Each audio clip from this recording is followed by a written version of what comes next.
Bonjour, je m'appelle Alexandre Prudhomme, je suis entraîneur adjoint au pôle olympique de Saint-Quentin en Yvelines sur piste et je suis également manager et directeur sportif d'une division nationale féminine sur Paris. Alors, les enjeux, c'est qu'on était principalement en période pré-olympique pour le pôle de Saint-Quentin en Yvelines, donc on devait partir en stage la semaine où le président de la République a ordonné de rester chez nous pour le Covid-19. Pour les athlètes féminines, c'est de pouvoir garder une population concernée et active durant cette période. Au niveau du pôle de Saint-Quentin, on a dû bouger un petit peu notre organisation.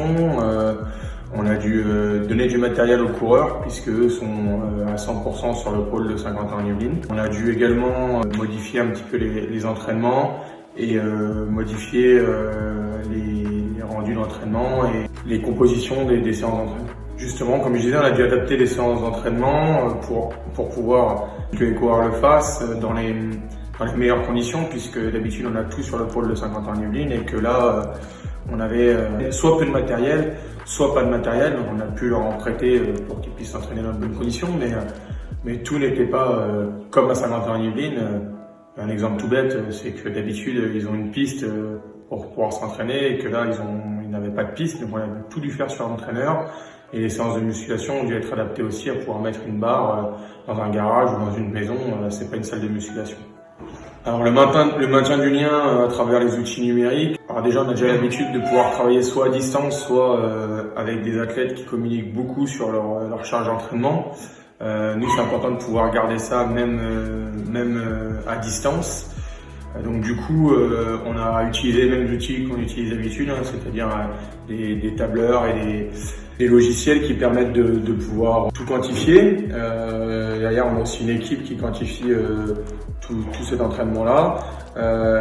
Et ensuite, pour tout ce qui est transmission d'entraînement et reprise des données, on utilise des logiciels qui permettent de pouvoir récupérer toutes les données et pouvoir derrière les utiliser. Comment on communique? On communique grâce à différents réseaux. Tout d'abord les réseaux sociaux traditionnels, les réseaux de messagerie, et puis derrière pour tout ce qui est entraînement, on passe par une plateforme d'entraînement qui permet d'envoyer un entraînement, que l'athlète puisse le voir, l'entraîneur puisse le concevoir et le voir, et derrière, grâce à toutes ces plateformes d'entraînement ou grâce à leur compteur, peuvent derrière retransmettre les informations à la fin de la séance. Du coup, pour revenir sur la plateforme qu'on utilise avec le Sprinter Club féminin, la plateforme s'appelle Zwift. C'est une plateforme qui au départ comptabilisait entre 5 et 10 000 personnes en ligne en même temps, et ensuite on s'est retrouvé avec 30-35 000 personnes en ligne en même temps, donc ça fait beaucoup de monde. Au niveau de l'évolution un petit peu de la pratique, ça a beaucoup joué parce que de l'entraînement, on va dire sur le terrain, sur les routes, dans les bois et ainsi de suite. Là maintenant, on peut se permettre de s'entraîner tous ensemble, mais sur une plateforme, donc beaucoup plus de sécurité, beaucoup plus de retour sur le travail. On parlait tout à l'heure du retour sur les entraînements. On donne un entraînement, l'entraînement est fait et derrière le retour nous est donné. Donc ça permet d'avoir tout sur une seule et même plateforme.